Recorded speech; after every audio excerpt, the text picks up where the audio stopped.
कि इंटरफेरेंस जो प्रोड्यूस किया जाता है वो कितने टाइप्स से प्रोड्यूस किया जाएगा, मतलब किस किस प्रकार से इंटरफेरेंस को हम प्रोड्यूस कर सकते हैं, तथा साथ ही साथ हम देखेंगे कि कोहेरेंट सोर्स कैसे प्रोड्यूस किए जाते हैं। जैसा कि आपको पता है, इंटरफेरेंस पैटर्न प्राप्त करने के लिए कोहेरेंस लाइट सोर्स का होना अत्यंत ही आवश्यक होता है, जो आप सस्टेन्ड कंडीशन ऑफ इंटरफेरेंस में देखे होंगे, जो मैं लास्ट लेक्चर में डाला था। तो अगर आप लास्ट लेक्चर को न देखे हो तो लास्ट लेक्चर को एक बार जरूर देखें, ताकि जो ये लेक्चर हो ये आपको अच्छे से समझ में आए। जितना भी मैं लेक्चर आपके साथ डाला हूँ, हर एक लेक्चर को अगर सीरियल वाइज आप देखेंगे तभी आपको समझ में अच्छे से आने वाला है। अदरवाइज बीच में कोई लेक्चर देखेंगे तो आपको समझने में कठिनाई हो सकती है। सो आपसे रिक्वेस्ट है कि सीरियल वाइज लेक्चर को देखें ताकि आप चीज़ों को अच्छे से समझें। ठीक, तो जो आज का टॉपिक है उसको मैं एक क्वेश्चन के फॉर्म में लेकर आया हूँ। एक क्वेश्चन उसके लिए लिख के ले आया हूँ। देखिए क्वेश्चन दिख रहा है आपको स्क्रीन पे। इसमें पूछ रहा है कि can two independent monochromatic source of light be coherent. कह रहा है कि क्या अगर दो इंडिपेंडेंट मोनोक्रोमेटिक सोर्स है लाइट के तो वो कोहेरेंट हो सकते हैं। क्यों कोहेरेंट का चर्चा हम लोग कर रहे हैं? क्योंकि इंटरफेरेंस पैटर्न होने के लिए कोहेरेंसी का होना अत्यंत ही आवश्यक है। ठीक, तो इसको डिस्कस करने के पहले, इस क्वेश्चन को देखने से पहले सबसे पहले जो लास्ट लेक्चर में बताया था उसको एक बार रिकॉल कर लेते हैं कि लाइट कैसे प्रोड्यूस होता है और उसमें क्या क्या फिनोमेना होती हैं जब लाइट प्रोड्यूस होता है। तो देखिए सबसे पहले अगर मान लीजिए ये कोई आपका सोडियम लैंप है। ठीक, ये कोई सोडियम लैंप है आपका। यहाँ से आप क्या किए, वायर इसका सॉकेट में लगाए हैं प्लग के थ्रू, और फिर यहाँ क्या कर रहे हैं, स्विच ऑन कर रहे हैं। तो जैसे स्विच ऑन करेंगे तो इस वायर रास्ते क्या होगा, इलेक्ट्रिक एनर्जी जो होगा इस सोडियम लैंप के पास पहुंचेगा। और जो सोडियम लैंप है वो क्या होगा, किसी मटेरियल से मिलकर बना होगा, किसी मटेरियल से बना होगा। ठीक, तो वो उस मटेरियल के अंदर क्या होंगे, एटम्स होंगे, कई सारे एटम्स होंगे, और उन एटम्स के अंदर क्या होगा, न्यूक्लियाई होगा, इलेक्ट्रॉन होगा, प्रोटॉन, ये सब मतलब ये चीज जो केमिस्ट्री में आप पढ़े। ठीक, तो मान लीजिए ये जो इलेक्ट्रिक एनर्जी आ रहा है इस सोडियम मटेरियल के पास, सोडियम लैंप में जो मटेरियल है। ठीक, अब क्या होगा, उस मटेरियल के अंदर एटम्स होंगे और एटम्स का अपना न्यूक्लियाई होगा, और बाहरी ऑर्बिट में क्या होंगे उनके, ये सब इलेक्ट्रॉन होंगे जो क्या करेंगे, रोटेट करते रहते हैं। ठीक, तो जैसे ही ये इलेक्ट्रिक एनर्जी इसको मिलेगा, ये जो इलेक्ट्रॉन मान लीजिए ये आपका क्या है, ग्राउंड स्टेट है, और ऊपर वाला एक स्टेट क्या है आपका, एक्साइटेड स्टेट है। जैसे ही ये इलेक्ट्रॉन क्या होते हैं, मान लीजिए ग्राउंड स्टेट में इलेक्ट्रॉन आपके हैं, जैसे ही इलेक्ट्रॉन स्विच ऑन हुआ, इलेक्ट्रिक एनर्जी पाए, ये क्या करेंगे, जंप करके एक्साइटेड स्टेट में पहुंच जाएंगे। ये जंप करके क्या होते हैं, एक्साइटेड स्टेट में पहुंच जाते हैं। ओके, और एक्साइटेड स्टेट में पहुंचने के बाद ये बहुत ही कम समय के लिए वहां रुकते हैं। उसके बाद तुरंत क्या होता है, ये नीचे चले जाते हैं और फोटॉन को क्या करते हैं, इमिट कर देते हैं। वही हमको लाइट के फॉर्म में दिखता है। इसी तरीके से लाइट का प्रोडक्शन होता है। तो ये कितने समय के लिए रुकते हैं, ये 10⁻⁻8 सेकंड के लिए बस एक्साइटेड स्टेट में रुकते हैं। सोचिए कितना टाइम है। अगर आपको इन जनरल समझिए इस चीज को, 1 सेकंड को 1 करोड़ से डिवाइड कर लेंगे तो जो टाइम आएगा उतने टाइम के लिए बस ये इलेक्ट्रॉन क्या होते हैं, एक्साइटेड स्टेट में रुकते हैं। उसके बाद क्या होता है, ये ग्राउंड स्टेट में अपने जो अवस्था थी उनकी अपनी पहले एक्साइटेड स्टेट में जाने से उस वाली अवस्था में वापस आ जाते हैं। ठीक, अब जब ये आएंगे तो क्या होगा, ये कुछ मान लीजिए इस तरीके से अपना एक वेव निकाल रहे हैं। ये मान लीजिए कुछ इस तरीके से लाइट वेव निकाल रहे हैं। ठीक, जो फोटॉन इमिट हो रहा है वो कुछ इस तरीके का वेव हमको दे रहा है, कुछ इस तरीके का लाइट वेव आपको मिल रहा है। ठीक, अब देखिए यहाँ निश्चित नहीं है, इन इलेक्ट्रॉनों में ऐसा कोई समझौता नहीं है कि हम चल एक्साइटेड स्टेट में जाएंगे और जब आएंगे तब तुम फिर जाना। इनके बीच कोई बॉन्डिंग नहीं है। इन इलेक्ट्रॉनों के बीच हो सकता है कि एक इलेक्ट्रॉन अभी पहुंच गया हो एक्साइटेड स्टेट में, और अभी वहां से नीचे चला ना हो, मतलब ग्राउंड स्टेट में अभी आ न रहा हो, उसके पहले ही दूसरा इलेक्ट्रॉन पहुंच जाए। मतलब मान लीजिए कि अभी ये 10⁻⁸ सेकंड अभी इस इलेक्ट्रॉन को गए, यहाँ पूरा नहीं हुआ, तब तक दूसरा वाला पहुंच गया। ठीक, या हो सकता हो ये दोनों इलेक्ट्रॉन जाके चले आए, उसके कुछ देर बाद तीसरा वाला जाए, ये भी हो सकता है। तो इस तरीके से इन इलेक्ट्रॉनों के बीच कोई अपना बॉन्डिंग नहीं होता, कोई एक समझौता नहीं होता है कि भाई हम जाएंगे तो फिर जब आ जाएंगे तुम वापस जाना, ऐसा कुछ नहीं होता। जब इन इलेक्ट्रॉन को मन करता है रैंडमली ऊपर जाएंगे, रैंडमली नीचे आएंगे 10⁻⁸ सेकंड के बाद। ये चीज क्लियर? हो सकता है 2 इलेक्ट्रॉन चले गए हो, तीसरा का वेट कर रहा हो कि आ जाए तब जाए। हो सकता है दोनों गए हो अभी आए ही ना हो तो तीसरा को पहुंच जाए, चौथ को पहुंच जाए। तो इस तरीके से केस इसमें क्या हो सकता है, हो सकता है। ठीक, तो अब ये जो मिलेगा, मान लीजिए ये आपका एक फोटॉन जब नीचे आया तो उसके वजह से ये लाइट वेव आपको मिली। हो सकता हो कि अभी ये फोटॉन अभी ये इलेक्ट्रॉन 10⁻⁸ सेकंड नहीं बिताया था ऊपर, तब दूसरा वाला इलेक्ट्रॉन आ गया। तो वो इलेक्ट्रॉन अब क्या करेगा, यहाँ से मान लीजिए उसका यहाँ से हम स्टार्ट कर दिए, उसका जो वेव है यहाँ से स्टार्ट हो गया। देखिए फेज में क्या हो गया, ब्रेक हो गया। ये फेज यहाँ तक चल रहा था, यहाँ देखिए फेज ब्रेक हुआ। क्यों? क्योंकि अगर पहले वाले के आ जाने के बाद अगर दूसरा वाला जाता, दोनों बॉन्डिंग होती, तब तो यहाँ से फेज स्टार्ट होता है इस तरह, लेकिन कोई बॉन्डिंग है नहीं। तो यहाँ से भी स्टार्ट हो सकता है, यहाँ से भी स्टार्ट हो सकता है, कहीं से भी स्टार्ट हो सकता है, बस फेज मेंटेन नहीं कर पाएगा। इस लेक्चर को अच्छे से मैं लास्ट लेक्चर में इस टॉपिक को लास्ट लेक्चर में अच्छे से डिस्कस किया। उसी तरीके से हो सकता हो कि जब दूसरा इलेक्ट्रॉन, मान लीजिए ये दूसरा इलेक्ट्रॉन इस तरह आ रहा है, ये दूसरा इलेक्ट्रॉन आ रहा है, हो सकता है यहाँ तक गया, तीसरा इलेक्ट्रॉन इसके आने के बाद ऊपर जाए, तो देखिए यहाँ से क्या होगा, फेज मेंटेन हो जाएगा। ठीक, या हो सकता है तीसरा वाला इसके आने से पहले तीसरा वाला भी चल दिया हो, तो हो सकता है यहाँ से इस तरह फेज मेंटेन हो। मतलब इनमें क्या होता है, फेज क्या होता है, ब्रेक हो जाता है। अगर बॉन्डिंग करके चलेंगे तो तब क्या होगा, तब तो इस तरह भाई देखिए लाइट मिलेगा। अगर बाइंडिंग करके चलेंगे लाइट मिलेगा। कहीं पे आप देखिए चेक करना चाहें फेज, तो अगर इसको छोटे छोटे सेगमेंट में से डिवाइड कर दे तो कहीं पे भी देखिए फेज चेक कर रहे हैं, तो जहाँ पे ये खत्म हुआ वहीं से शुरू हो रहा है। लेकिन इस केस में देखिए ये खत्म यहाँ पे हो रहा है, लेकिन दूसरा वाला यहाँ शुरू हो रहा है। इसे क्या कहते हैं, फेज ब्रेक। यहीं से क्या होता है, कोहेरेंसी जो होता है वो डिस्ट्रॉय हो जाता है। क्यों? क्योंकि इलेक्ट्रॉन के बीच कोई बॉन्डिंग ही नहीं है। अगर वो उनके बीच ऐसा बॉन्डिंग रहता कि एक जाता तब दूसरा आता, तो क्या होता, कोहेरेंस लाइट सोर्स मिलता। जैसे नीचे देखिए, अगर कोई लाइट वेव इस फॉर्म में है, कोई वेव ट्रेन ऐसा है, तो इसमें देखिए हर एक पॉइंट आपका कोहेरेंसी मेंटेन है। हर एक पॉइंट में देखिए फेज क्या है आपका, मेंटेन है, कांस्टेंट है। ये देखिए फेज जो हर एक पॉइंट क्या है, मेंटेन, कोई फेज ब्रेक नहीं। नीचे वाले वेव में देख रहे हैं ये फुली कोहेरेंस वेव है। लेकिन ऊपर वाला वेव जो है बस इतने टाइम के लिए क्या है, कोहेरेंस है। यहाँ चेक करेंगे देखिए फेज ब्रेक नहीं है, यहाँ चेक करेंगे देखिए फेज ब्रेक नहीं है। कितने टाइम के लिए एक इलेक्ट्रॉन कितने टाइम के लिए इमिट करेगा वेव, 10⁻⁸ टाइम के लिए क्या करेगा, बस ये इमिट करता है। ठीक, मतलब 10⁻⁸ सेकंड तक ही क्या आती है, उनकी कोहेरेंसी मेंटेन रहती है। इतने सेकंड तक ही क्या होगा, वो जो लाइट प्रोड्यूस करेगा 10⁻⁸ सेकंड, इतने टाइम इंटरवल के लिए ही वो कोहेरेंसी मेंटेन किए रहते हैं। उसके बाद फिर नया इलेक्ट्रॉन आएगा, वो नया करेगा। तो मतलब एक एटम के अंदर दो इलेक्ट्रॉनों के बीच ही क्या है, कोहेरेंसी नहीं है।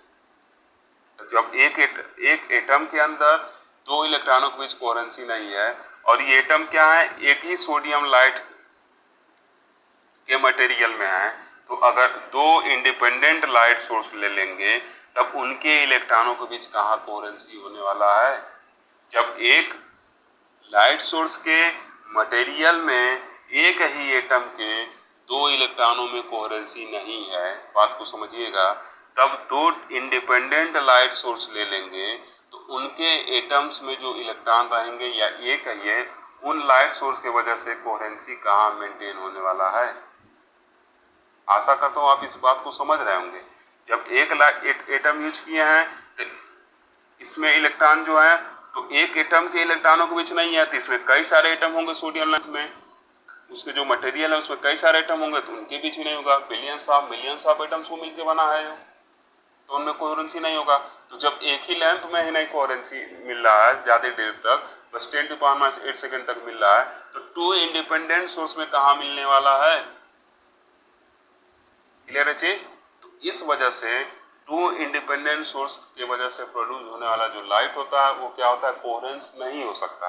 उस चीज को देखिए, मैं यहाँ लिखा हुआ हूँ कि टू इंडिपेंडेंट मोनोक्रोमेटिक मतलब ऐसा, मोनो मीन्स क्या होता है, सिंगल, ये क्या होगा, सिंगल, और क्रोमेटिक मीन्स क्या होता है, कलर। ठीक, मतलब ऐसा लाइट सोर्स जो क्या हो रहा है, सिंगल कलर लाइट प्रोड्यूस कर रहा है। ठीक, जैसे सोडियम लैंप हो गया।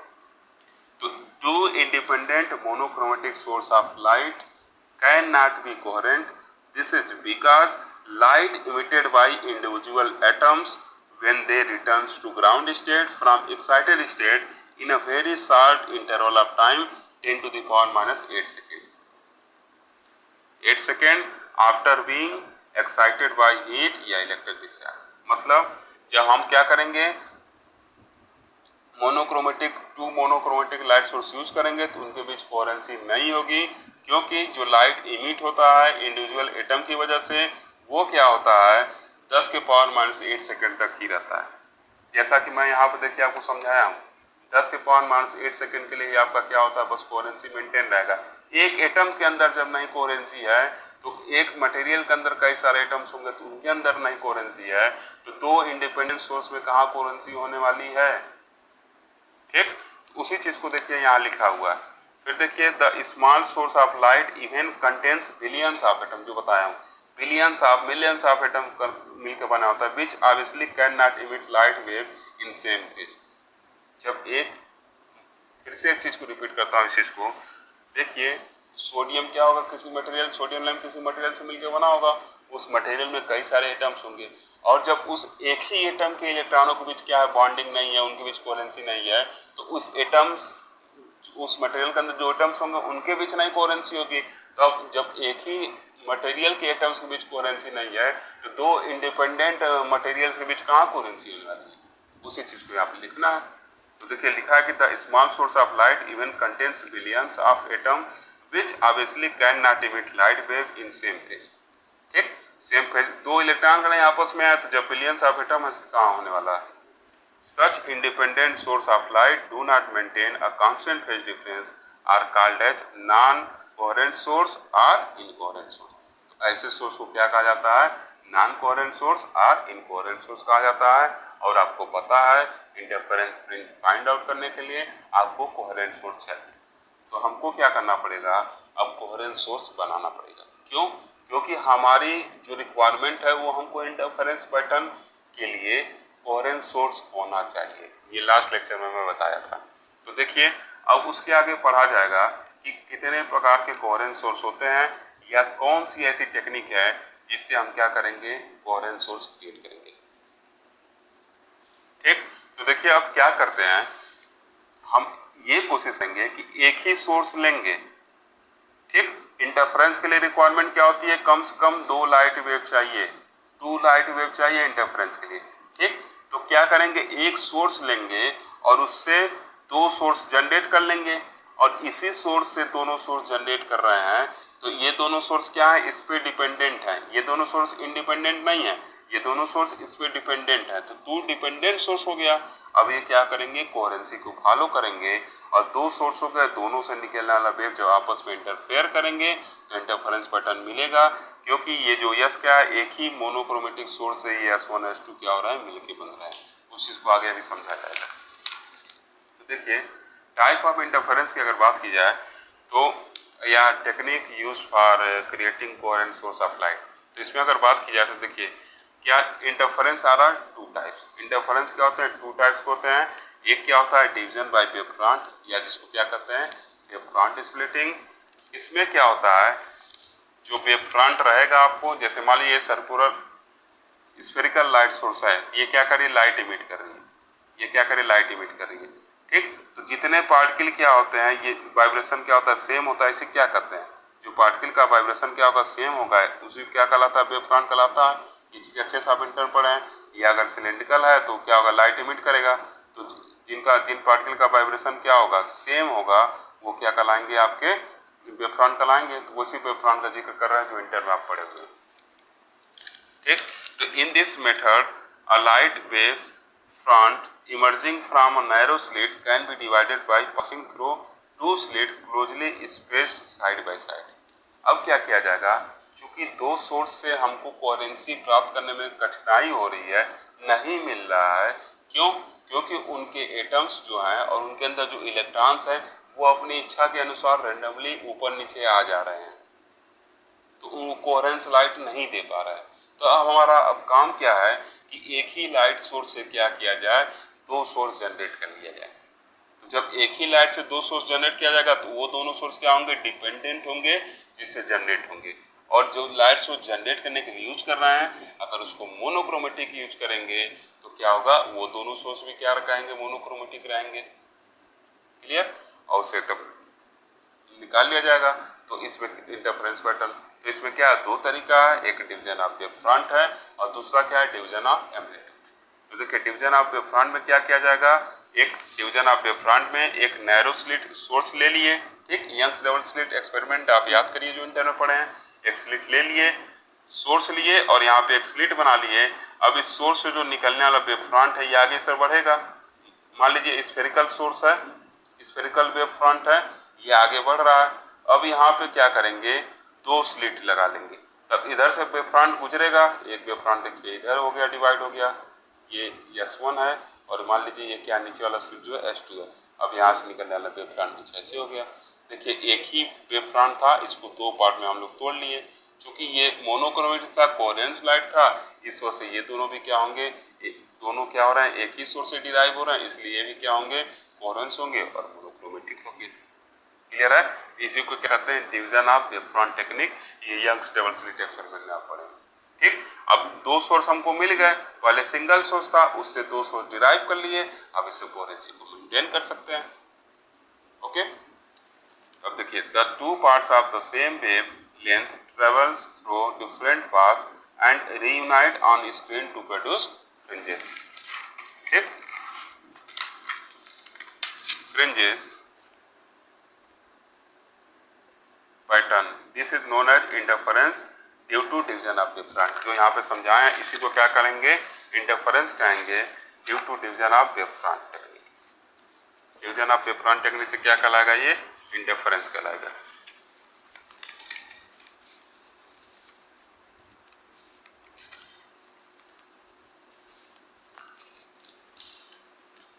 ठीक, division of wavefront technique, this is known as interference due to division of wavefront. Clear? इसके एग्जांपल क्या होंगे, यंग्स डबल स्लिट एक्सपेरिमेंट होगा, फ्रेजेनल बायोफ्रिंज होगा, लाइट स्पिनर होगा। ठीक, ये यंग्स डबल स्लिट एक्सपेरिमेंट मैं आपको बता दिया यहाँ पे कि कैसे ये वेव फ्रंट जो आ रहा है इसको क्या कर रहा है, डिवाइड कर रहा है। ठीक, अब ये फ्रेजेनल बायोफ्रिंज जब पढ़ा जाएगा अगला लेक्चर, और उसके अगला लेक्चर क्या होगा, उसके बाद लेक्चर लाइट स्पिनर, तो उसमें मैं आपको बताऊंगा कि कैसे ये डिवीजन ऑफ वेव फ्रंट पे काम करते हैं। आप simply division of wave front को इस तरह भी समझ सकते हैं, इसमें क्या किया जाता है, रिफ्लेक्शन या रिफ्रैक्शन या डिफ्रैक्शन के हेल्प से लाइट जो वेव फ्रंट होता है उसको दो पार्ट में डिवाइड किया जाता है। जब हम लोग बाइप्रिज्म लेंगे तो आपको वहाँ मैं बताऊंगा वहाँ क्या किया जाएगा, डिफ्रैक्शन के हेल्प से दो पार्ट में लाइट वेव को क्या किया जाएगा, डिवाइड किया जाएगा। जब लाइट मिरर लूंगा तो वहाँ मैं बताऊंगा रिफ्लेक्शन के हेल्प से जो लाइट सोर्स होगा उसको दो पार्ट में डिवाइड किया जाएगा। ठीक, ये सब आगे पढ़ा जाएगा और ये सब जो होता है ये डिवीजन ऑफ वेव फ्रंट की कैटेगरी में आते हैं।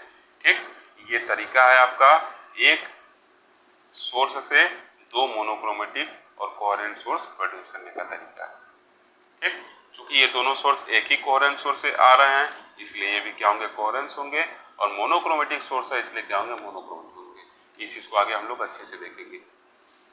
ठीक, अब देखिए दूसरा तरीका क्या है, डिवीजन बाय एम्पलीट्यूड मेथड या इंटेंसिटी डिवीजन टेक्निक, या क्या है, एम्पलीट्यूड स्प्लिटिंग टेक्निक। ये क्या है आपका दूसरा तरीका है जो इंटरफेरेंस प्रोड्यूस करने के लिए हेल्पफुल होगा, या जिसकी हेल्प से क्या किया जाएगा, कोहेरेंट सोर्स प्रोड्यूस किया जाएगा with the help of single source.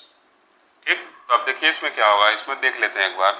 In this technique amplitude of light waves is divided into two parts, namely reflected and transmitted component by partial reflection at a surface. ठीक, इसमें क्या किया जाएगा, reflection और transmitted दो component में तोड़ के क्या किया जाएगा, एक सिंगल वेव को दो कंपोनेंट में तोड़ा जाएगा, किसमें, रिफ्लेक्शन में और ट्रांसमिशन में।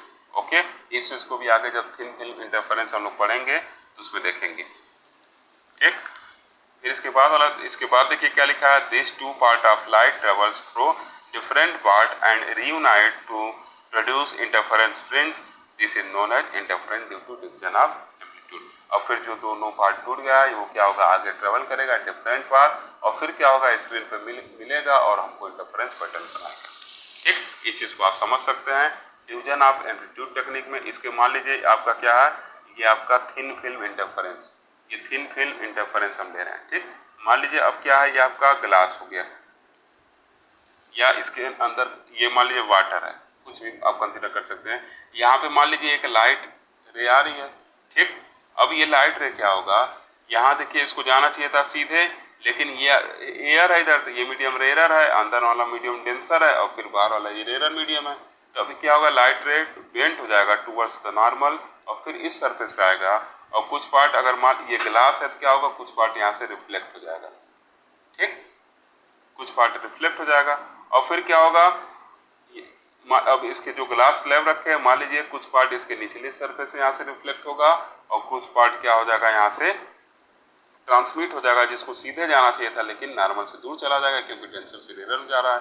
और फिर ये वाला पार्ट क्या होगा आपका, यहाँ से फिर क्या होगा, कुछ पार्ट इसका रिफ्लेक्ट हो जाएगा अंदर और कुछ पार्ट क्या होगा, यहाँ से इसका क्या हो जाएगा, ट्रांसमिट हो जाएगा, जो क्या होगा इसको सीधे जाना चाहिए था लेकिन इससे दूर चला जाएगा।